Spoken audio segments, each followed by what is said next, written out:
Rory. Back in, I think, 2017, you were still in corporate London. And then now, a few years later, you're writing a book about breathwork and teaching athletes and executives on how to handle their stress. What was the catalyst for that change back then? Hmm. The catalyst for the change was, I guess, a crisis. I often view or think that growth can be found in crisis moments. And I was struggling with anxiety, struggling with depression. I was prescribed SSRIs, given antidepressants when I was maybe 21 or 22 years old, pretty young. And I knew things had to change. I changed my lifestyle. I got more into holistic health practices, things like breathwork, for example.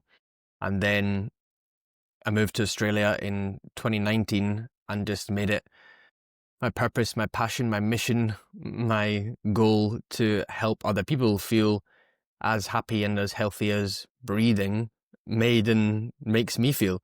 Something so incredibly simple, but furiously, if that's the right word to use here, valuable. It's so incredible what can be achieved simply through breathing reactively and proactively within the mind, the body, the nervous system. So I knew things had to change back in 2017, struggling a lot emotionally, mentally, and I found the breath. What did the internal world look like prior to that? What was the self-talk, if you remember? What was it like to be you at the time?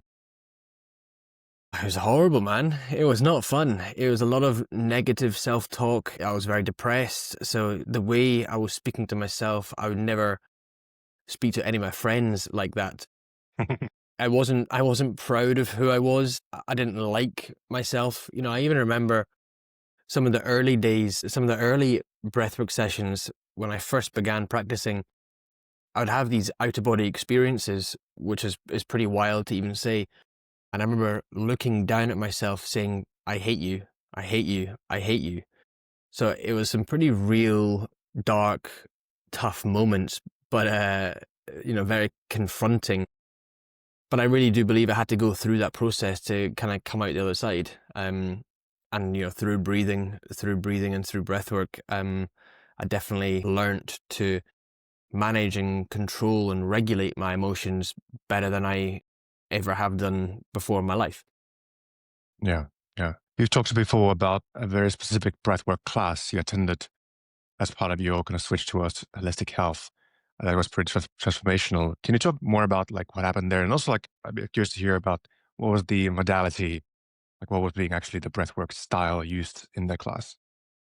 Yeah, I don't actually remember how the instructor introduced it. I don't remember Yeah. if he said, hey, this is a holotropic session or this is a rebirth session. But now, knowing what I know, it was definitely like that. It was a fast, active inhale, relaxed, passive exhale, loud music, big, large group. I think there must have been 50 to 100 people in that space.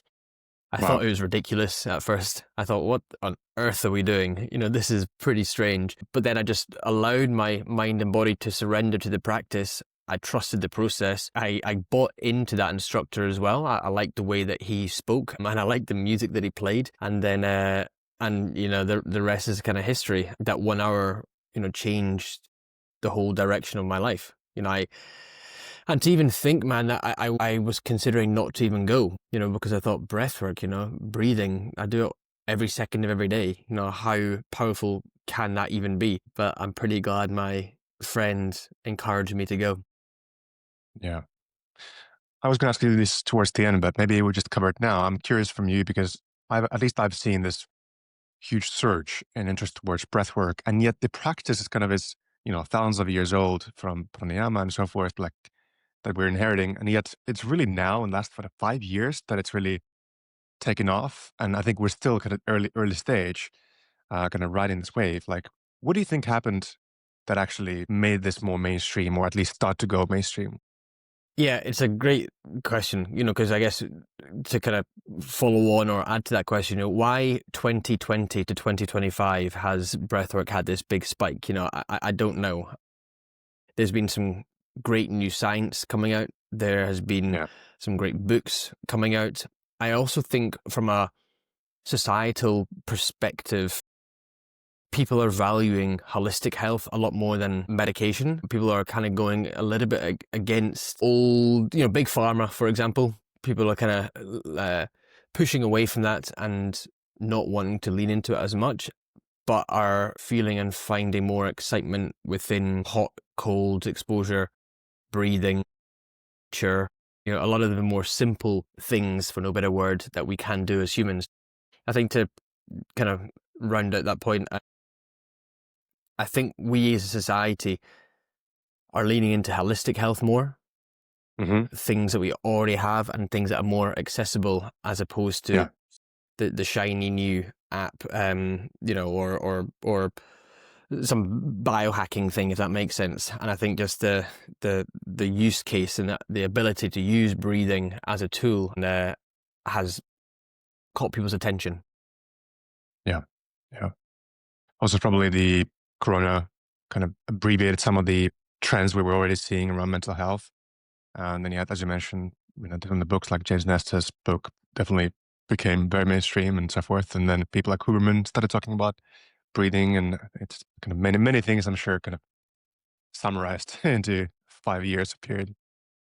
Well, yeah, 100%, man. And also, people like yourself who are innovating within this space. Then you have, Whoop who are leaning into breathwork and showing the positive effects of breathwork. Then you have Apple as well. Apple have an application that supports with breathing on the app. So does Garmin. I'm not sure if Aura does at this point. You may know better than me, but people like yourselves, entrepreneurs and innovators who are really leaning into this space and to help bring more people into such a simple thing that we do every second of every day, right? Yeah, indeed. As you know, this podcast is called Art and Science of Breathing, and maybe we'll start with the latter first.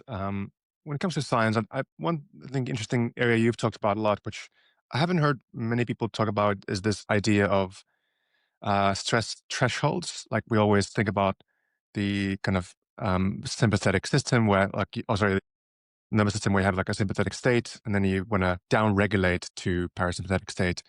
But then what you're saying is like there's different thresholds of how far we can go is to sympathetic. Is that how you think about it? How would you kind of make it elaborate on that concept? Yeah, I studied strength and conditioning science at university, sports science essentially, but more performance based. So a lot of theories that I use within breathing and breathwork come from a sports science sort of background. For example, progressive overload, increasing frequency, intensity, duration, volume to improve and develop as a human or as an athlete. And I kind of use breathing in that way too, where we can use the respiration system, one of our 12 internal systems, to directly tap into our nervous system, specifically our ANS, our autonomic nervous system, to become more resilient, more robust, to improve that stress threshold, to subsequently stress less in the future. Very similar to an ice bath. We use ice bath, there's multiple use cases and reasons for an ice bath, but one is to build that mental strength, to build that mental resilience through a stressful situation and or scenario or an environment. So exactly as breathing, we can use faster breathing, which we know spikes your heart rate. And then as you breathe slower or more normally, the heart rate comes right back down. So exactly as we will use cardio equipment or ski ergs or a rowing machine or even running, you can use repeated sprint ability, RSA, repeated sprint ability. We can use breathing to increase that stress threshold to hopefully adapt and become more resilient and stress less in the future. So yeah, I think my outlook and my rationale here definitely comes from a more sports science approach, a more sports science background, as opposed to a lot of breathwork instructors, and absolutely nothing wrong with this or against it, just a different view and niche, call it. But a lot of people within the breathwork space focus on, say, trauma or energy. But mine is how can we use breathing, one of the 12 internal systems, to tap into another internal system, for this example, the ANS, your autonomic nervous system, to be better, to be a better human, to grow and develop, to adapt. Yeah. Yeah, it's wonderful. It's almost like using, as you mentioned, as a muscle, kind of developing the capacity of that muscle, which to some extent it is literally the case with diaphragm.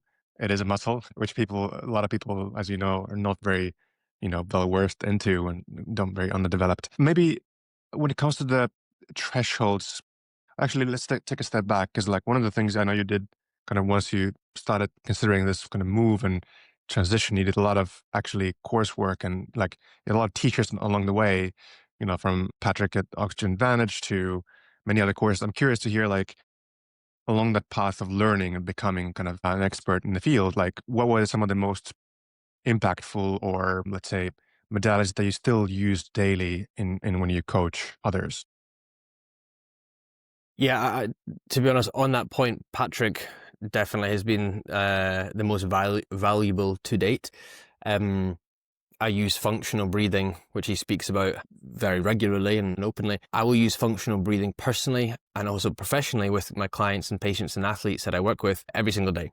5 minutes of light, slow, and deep breathing in the morning, 5 minutes of light, slow, and deep nasal breathing in the evening, just to rebalance that nervous system, to increase oxygen uptake and delivery, improve your lung volume, your diaphragm function, etc., etc. So yeah, I'd say my biggest lesson and learnings of the last kind of 6-7 years be the value of functional breathing and essentially breathing optimally day to day, improving your breathing efficiency and effectively, improving your breathing efficiency. And then a lot of my learning, to be quite honest, has just been through reading, through reading and through experience. I take a lot of inspiration through music, through the arts, to understand how I can connect breathing and sound to create an overall experience. And there have been some instructors who have done this well over the years, absolutely, but I don't think many. So I've taken a lot of inspiration through just experience and just trial and error, if I'm being quite honest. Yeah. I don't think we've actually spoken to anyone on the podcast about this, and I assume 90% of people have not read Oxygen Advantage or anything else like that. Would you mind just kind of going high level? What do you say when you mean functional breathing, and what does the 5 minute actually look like? Yeah, of course. So functional breathing is the opposite of dysfunctional breathing.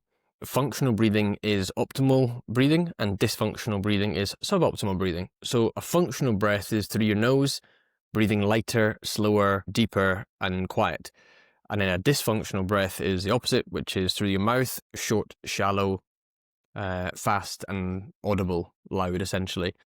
There's a positive effect that comes with functional breathing, and then there's a detrimental effect, a negative effect that comes with dysfunctional breathing. It's kind of hard to find a balance or a neutral playing ground because one has great benefits and one's actually detrimental to your health. So a 5 minute practice is very simple where I would either sit on the sofa, and you can do this with your eyes closed, eyes open. I sometimes do it whilst just watching TV as well. Just practice some conscious breathing. I'm not one of these breathwork coaches or even breathwork practitioners who will just kind of, sit there, eyes closed and be in the most zen position possible. I'll often practice breathwork whilst I'm in my car or whilst I'm on the commute or whilst I'm sitting at the desk. Even whilst you're speaking sometimes, Patrick, I'll just take a few deep breaths just to clear my mind and slow everything down. I'll practice 5 minutes, which is through your nose, light, slow, deep, and quiet. I'll feel my ribs expand laterally, my belly gently pressing out. Then as I exhale the breath, I'll feel the ribs contract, my belly fall back into place. And I'll just sit there and be a bit more mindful of the breath. So, mindfulness is just the opposite of mindlessness. So just being mindful of the breath and not mindless. Yeah. Yeah.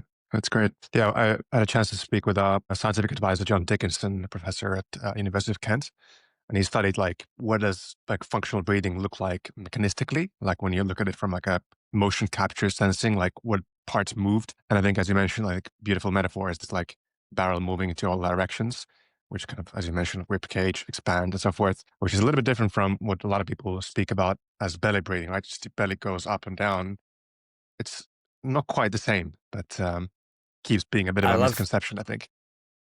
Yeah, man, and I love that you mentioned that and you pointed it out because it's something that I will often speak about during classes and during sessions, during experiences where, belly breathing A lot of yogis will talk about belly breathing, and it definitely, Patrick, you're bang on. It gives that connotation of the belly simply pressing in and out, and you can actually do that forcefully. I'm doing it now. You can push your belly in and out. Exactly as you mentioned, you want that 360-degree movement. And even if you're lying on your back on the floor, when you breathe in, you should be able to feel your back ribs essentially press against the ground. Because your lungs are, as your lungs fully inflate like two large balloons, it creates that expansion, 360 degree, as you mentioned, like a barrel. I like that analogy. I'm going to steal that one. And then as you exhale the breath, you feel the barrel just contract and fall back into place. Yeah. Is there, I know it depends, of course, in lung capacity, but when it comes to the rhythm, let's say for you specifically, what does it look like? Is it like when you do the slow, quiet breathing, 5 minutes, 5, 10, what does it look like per inhale, exhale? Yeah, roughly between, depending on my stress levels, anywhere between 5 to 8 second inhale with a 5 to 8 second exhale, roughly 50% Yeah. inhale to 50% exhale. Mm-hmm. Truthfully, I don't really count often. I just allow my breath Yeah. to do its thing. Go by the feeling. Just go with feeling. I've practiced so many different techniques over the years and found what I enjoy and what my mind, body, and nervous system needs over the years. Yeah, it's but on that point as well with stress, as you'll know, when we're feeling mentally, physically, emotionally stressed, the heart rate increases as well. Your breathing rate increases, more CO2s in the body cause that stress response as well, which then we find it harder to take a longer, slower, deeper breath. So it's trying to find that balance, not battling against it too much, but still trying to find a way to Mm. downregulate during that time as well. Yeah. Is there, you mentioned like the myth busting you've had to do on that side. Is there anything else you've seen, whether it's like scientific myths or just practical kind of breathwork community myths that you need to kind of periodically correct people on? Yeah, 100%. A classic that I hear so often, which is often front of mind, is when people will say, you're over oxygenating your body. So the Wim Hof method, for example, fast breathing, and then you can hold your breath longer during a Hmm. hold after 30 breaths, 50 breaths, 2 minutes, however long you've been breathing for. It's the polar opposite. Because you're exhaling more than your metabolic demand, you're exhaling more carbon dioxide. Therefore, the body doesn't have that primary stimulus to breathe as quick, or doesn't click in or kick in as quick. So, yeah, it's a polar opposite. Less CO2 um, creates an inability to absorb oxygen, not all oxygen, just a little bit of oxygen. The oxygen stays bound to hemoglobin, doesn't make its way into the working tissue. And a consequence of that is less oxygen, less CO2, and you don't have to breathe as fast, or that initial trigger to breathe doesn't kick in as quickly. So if people listening ever hear a yoga teacher or a breathwork coach talking about over oxygenate whilst you're breathing faster, it's just fundamentally incorrect. This was found out back in 1904, the Bohr effect, or the oxyhemoglobin dissociation curve. So it's not new science. Maybe people just need to read more. Indeed. One thing maybe touch on here as we're kind of talking about the science side, and you already touched on the ANS, autonomic nervous system. I think for someone, especially for Albius, I think a lot of our users are going to be people that are in the office, and for them, ANS it triggers at just reading an email, right? I'm curious, like, what does like regulating your nervous system look like for someone sits at the desk all day, and how do you coach people? I know you've done sessions with Google, Amazon, and so forth. Like, what does it look like to kind of help them regulate their ANS? Yeah, I like that question because it's something that is spoken about quite a lot about regulating one's nervous system. And a lot of people think, well, what the Hmm. heck does that even mean? How am I meant to Yeah. regulate my nervous system? Essentially, how I think of it is your ability to have a flexible nervous system, your ability to um, take control over your state. Your nervous system, this is for people listening, not you. I know you understand this very well. Your nervous system is what dictates your level of stress and level of calm, essentially. Whilst we are living during the day, many of us are often in this heightened aroused state, which is leaning more towards that sympathetic nervous system, more into your fight, flight, alert, energized state. But if you want to feel more calm, more clear, more relaxed, if it's the end of the day, for example, or if you're just going into another meeting and you have to try and feel more relaxed, for example, then you can use slow and deep breathing. It's one of the fastest and most direct ways to feel more relaxed in the moment, in real time. Something I often think about and speak about is, one of the hardest things to do is to control the mind with the mind.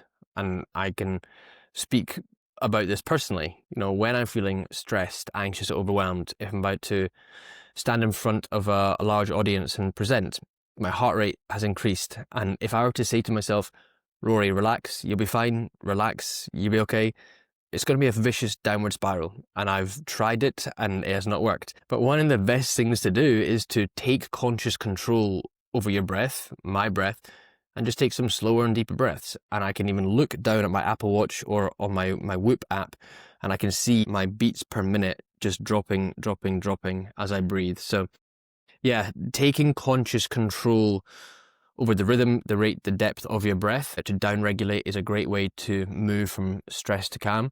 But equally, if it's, I'm in Sydney, Australia now, and it's coming up to 6:30 in the evening, and equally, if I had some work to do this evening and I was feeling tired and lethargic, more into that parasympathetic state, that relaxed rest and digest state, but if I had some work to do this evening, I could sit here after the podcast, obviously. I could sit here and take 30 to 50 fast breaths, fast, active inhale with a relaxed passive exhale. And that will consciously increase my heart rate, move me more into that sympathetic, alert, energized state. So to kind of finalize what I'm trying to say here, using your breath to regulate your nervous system, to increase energy and alertness, or to move into more relaxed, calm state is a super effective and efficient way to take control over your life. I think of the breath as an on-off switch. Think of the breath as an on-off switch to the nervous system. That's a nice way to think about it. Yeah, it's literally like, when we initially started thinking about the obvious one device, like this was over a year ago, the initial premise was how to be able to breathe better. And that was the conception coming from someone who had asthma, and also my co-founder wanted to help with like understanding his breathing patterns in order to kind of reduce his kind of asthma symptoms. But now over the course of this last year or two, it's become much more about nervous system regulation and management, and breath being more like a intermediary step towards that, both in terms of like being the piece for becoming aware of it, because as you very well know, like your breathing is almost like a precursor to your nervous system even before heart rate. Particularly if you stop breathing when you're reading an email, or if you a lot of sighing, those are great signs which happen typically before the heart rate goes up. And there's like this intermediary level where it's not too stressed, but it's kind of this chronic little bit of stressful, which doesn't always translate to super high heart rate. It can feel like baseline, but the breathing kind of notices that. So that's the first piece is awareness. And then, as I mentioned, of course, then teaching people better breathing habits to actually become the masters of that curve, I think will be super interesting. I would 100% agree. And we're at the beginning of every session that I facilitate, I always start with breath awareness. So I think awareness is always the first place to begin, the first step, the first stage to development. We have to notice, understand, be aware of how we're breathing to have the ability to change. You have to walk before you run, essentially, or you have to crawl before you can walk, right? So start at the very beginning. I was going to say something else in that point, Patrick. That was a nice point you mentioned there. Awareness. But yeah, and then I also view the breath as a messenger. Mm. The breath signals to the body how to feel, or the brain signals to the breath how we are feeling, if that makes sense.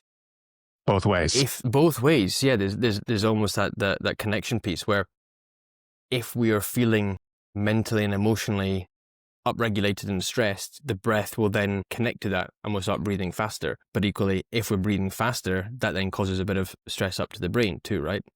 So yeah, I would agree with what you're saying. I'm curious, this is a little bit maybe off topic, but still adjacent, is this idea of like being in touch with your body overall. I think, at least for myself, I can speak that some years ago, like if people ask you like how you're feeling, it was like a very vague sense of feelings, like tired, like just the top level, like high level gut feeling emotions, instead of being like nuanced. Oh, I feel a little bit of this there, and then it's like very nuanced. And I know, speaking to other people, that particularly guys, it's very typical that you're kind of out of touch with the feelings in your body, which relates to both the physical sensations and then ultimately they translate to the emotional side of things. So I'm curious, like for you, particularly before you started this journey, did you have the same kind of background where it was not super in touch with the feelings? And then has that changed for you as you've kind of went deeper into this journey? Good question. Wow, you're making me think. I've not thought about that for a long time. Hmm. Yeah, I would have to probably say that prior to finding myself in this weird, wonderful, wacky world of breathing, I've definitely become a lot more in tune and in touch and aware of my feelings.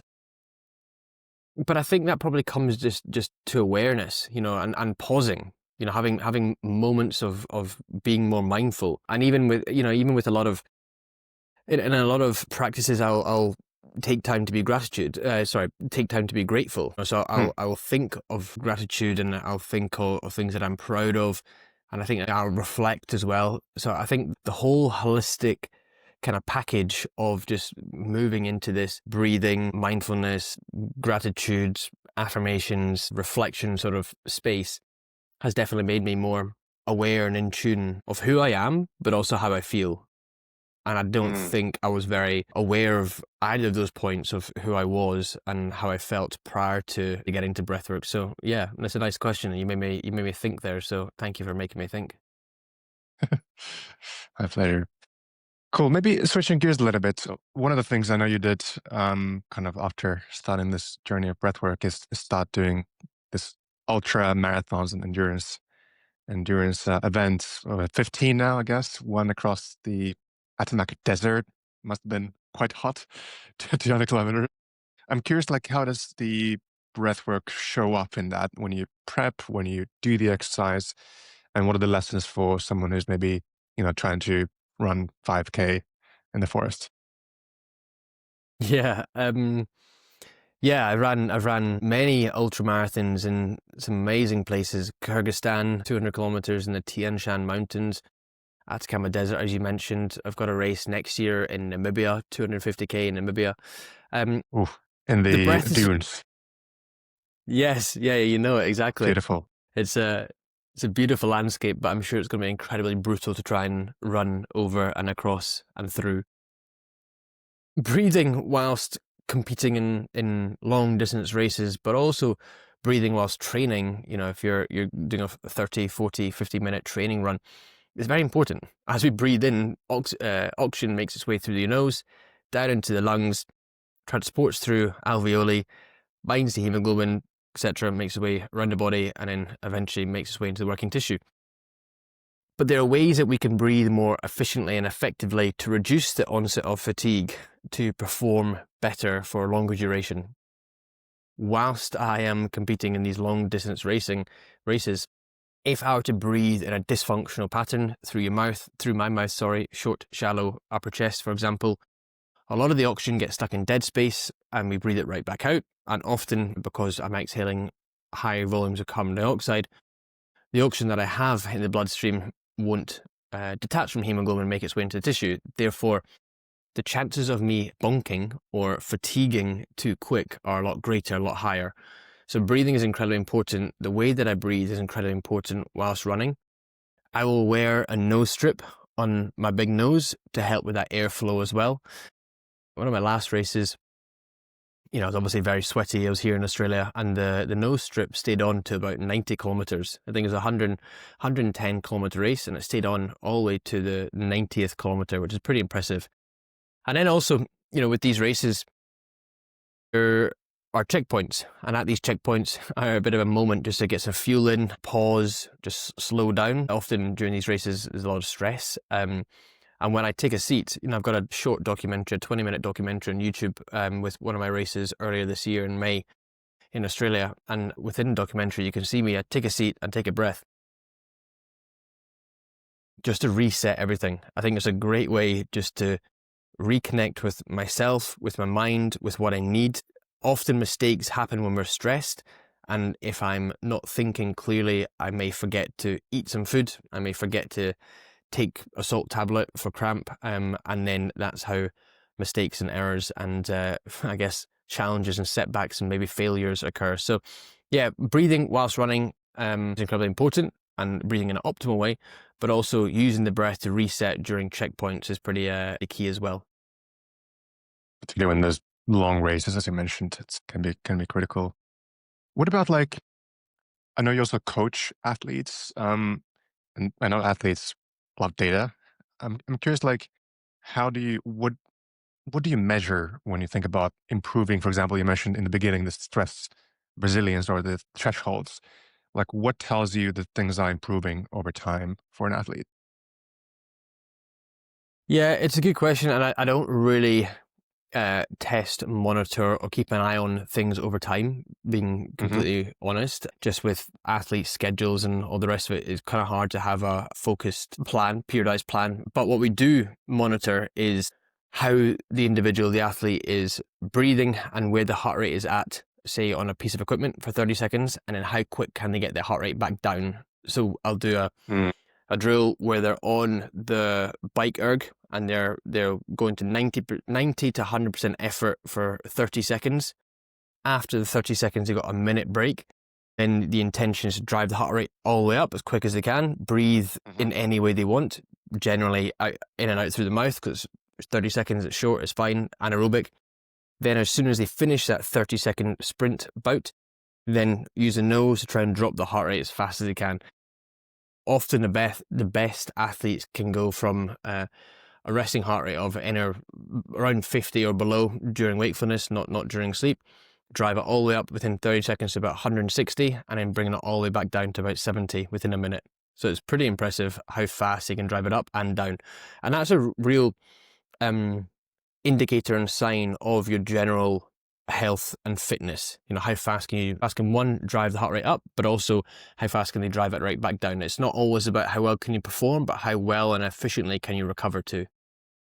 I can imagine, particularly in sports like, I don't know, rugby or football, where you do these sprints, then you rest, and you have 90 minutes of that. It can be really important to be able to go up and down fast. But I guess it's really any sport almost. Yeah, but you're bang on, Patrick. In any sport that with repeated sprint ability, the way that they breathe during the sprint, but also the way that they breathe whilst they're not sprinting and whilst they're kind of resting, and they have the opportunity to recover in that moment. You know, it's the most annoying thing when I watch some of my athletes during a game and they're standing there going, just breathing in and out through the mouth. I think this is a perfect opportunity just to reset, breathe through your nose, breathe a little bit deeper, bring the heart rate right back down.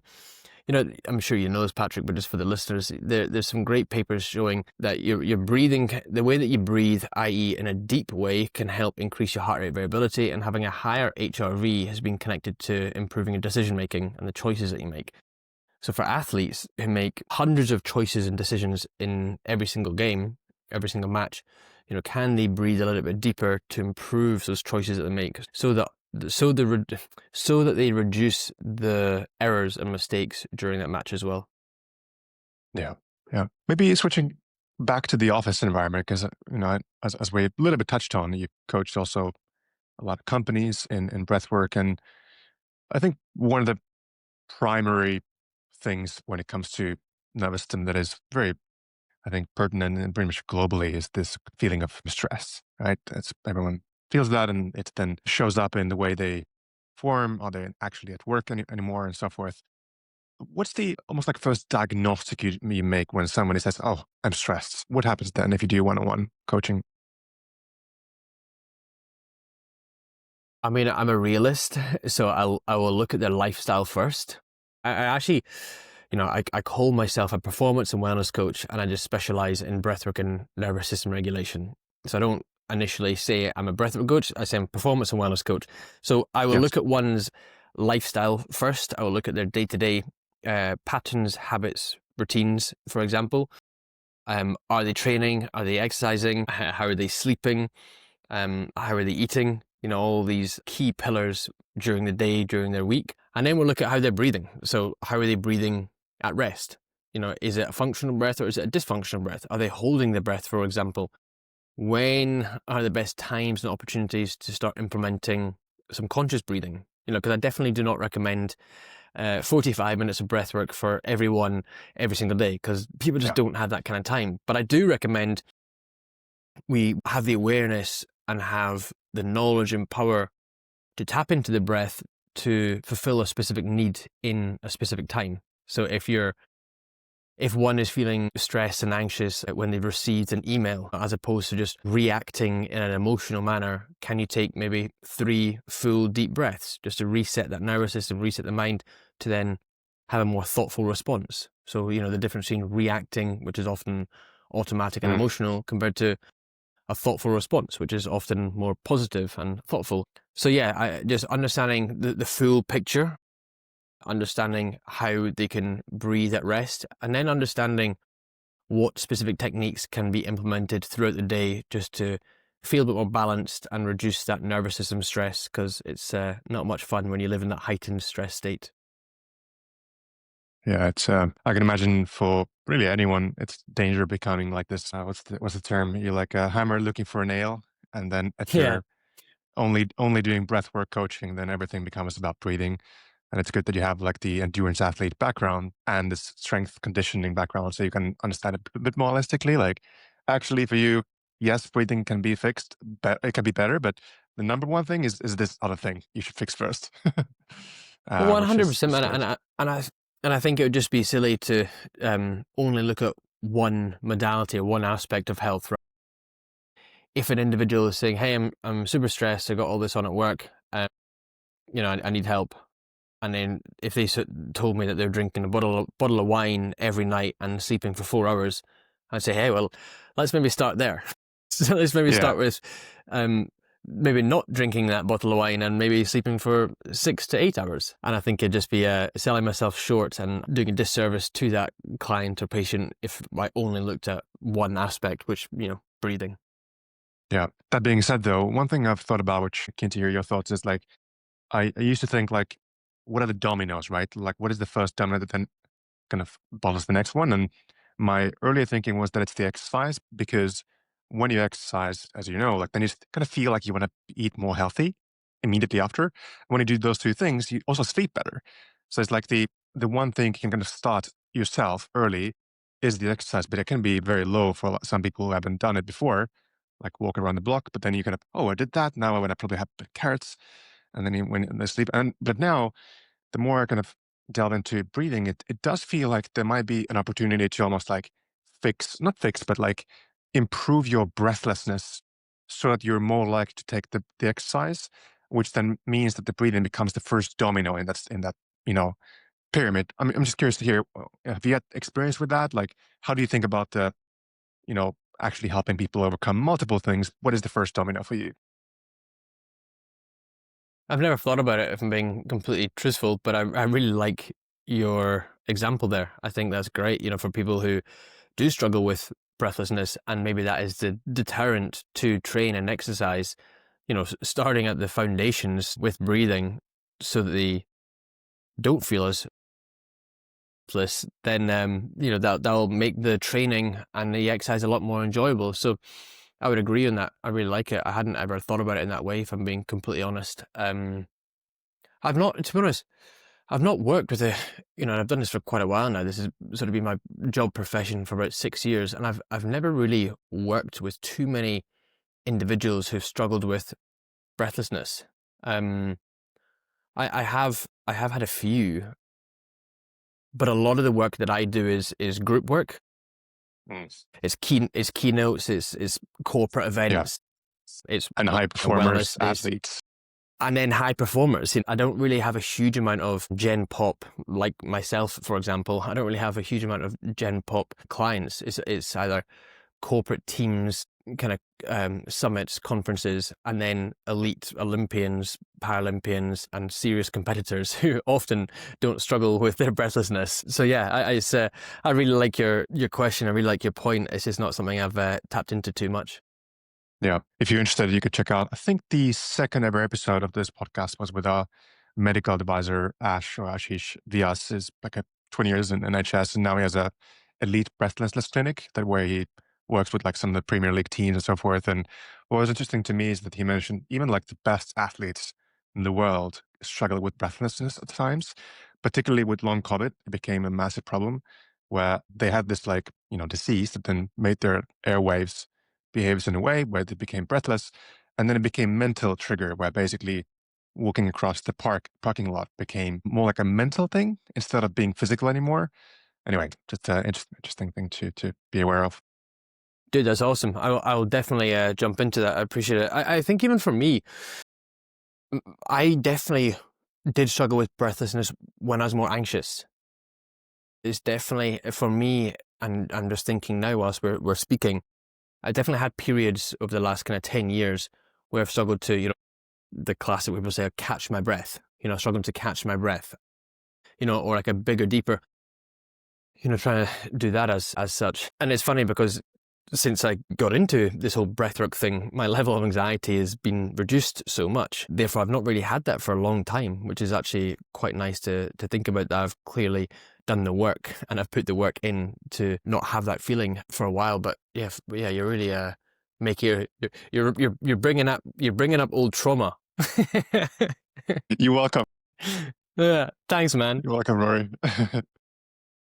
um, all right, let's talk about the book. You've got something really interesting bubbling underneath, which is coming soon. Let's talk about that. But maybe first, like, obviously, you've got to take in your career to different directions, and writing a book is a massive undertaking. What was the kind of premise here? Like, what made you like, oh, this needs to be a book? What was that moment for you? I never wanted to write a book, man. I got offered it. I am honestly, dude. Like, I've always just wanted to help the most amount of people within Sydney, within Australia, then globally.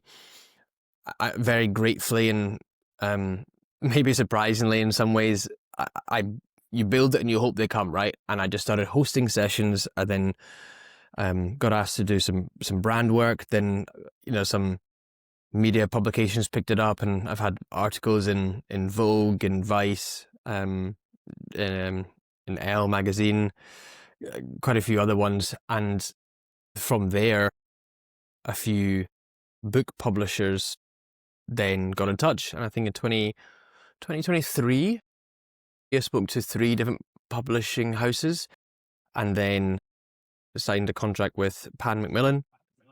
And then I wrote a book, which was hard, man, if I'm honest. I'm a coach. And I love the one-on-one work, the group work. I love the practical aspect of it. And then to sit down and try and write a book and regurgitate everything that I've learnt and everything that I facilitate, it was a challenge, but I'm very proud of it. And it's a book that I'm excited for people to read, for people to learn, and will hopefully change many people's lives equally, as I'm sure we're on similar missions. You and I, we just want to help people live a better life and a more full life. So it's yeah, man, it was a challenge. It's a weird thought to think I'm an author. I'm not really sure that's kind of clicked yet. I'm incredibly dyslexic too, so to write a book was very hard. And even back through all the challenges, when in my early 20s, I'm 31 now, my early 20s were hard emotionally and mentally, and then to go back through all that and write it, there were definitely some tears on the page whilst writing a few chapters. So I'm excited, man. I'm grateful for the opportunity, and I really hope that a lot of people find value in it. What's the one core message you want readers to walk away with, if you had to choose? I would like people to pay more attention to their breath. I would like people to give it a try. Be open to something that may feel or sound simple, which I guess in practice it can be. But as you and I know, the science, the theory behind specific breathing techniques can be absolutely life-changing. So my one takeaway would be to be open-minded, give it a go, and enjoy the rewards. Yeah, that's beautiful. If there's like a practice, I know you've taught many, and you can pick whether you want a practice to be for a performance, like to improve that, or focus, or something else. What would be an interesting practice that maybe people could try already at home after this podcast? Yeah, a super simple but incredibly effective technique that I will use multiple times throughout the day is what I call the reset breath. It's very Mhm. simply a full, deep nasal inhale, Lungs are full, open the mouth, let it go through pursed lips.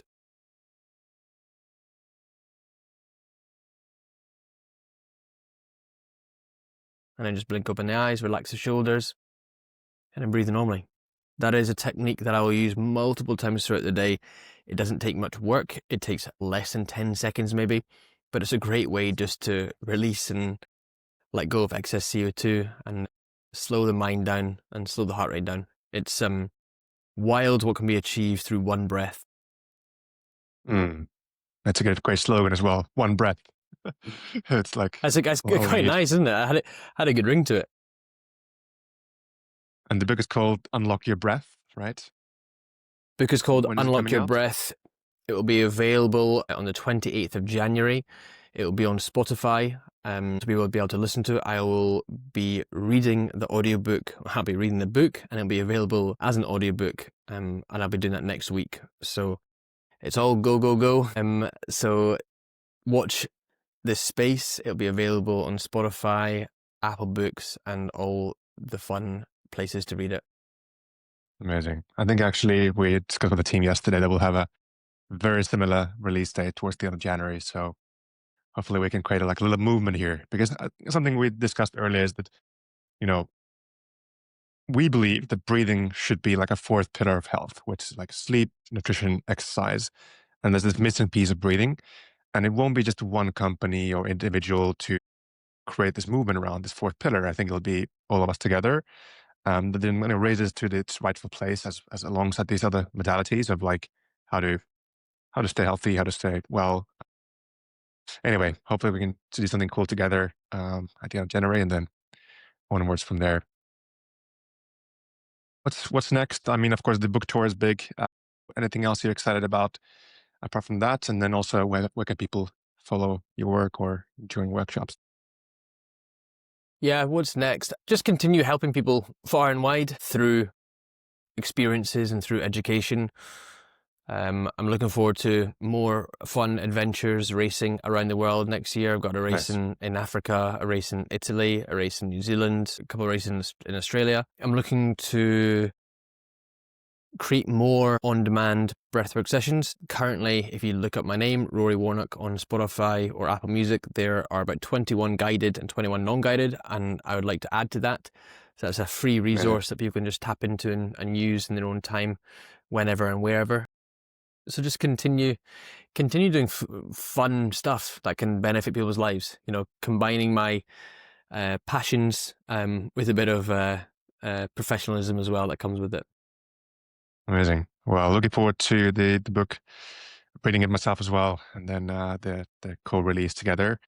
But with that, thanks for being on the pod today with us, Dalbios, and for everyone listening. I appreciate tuning in, and see you next week.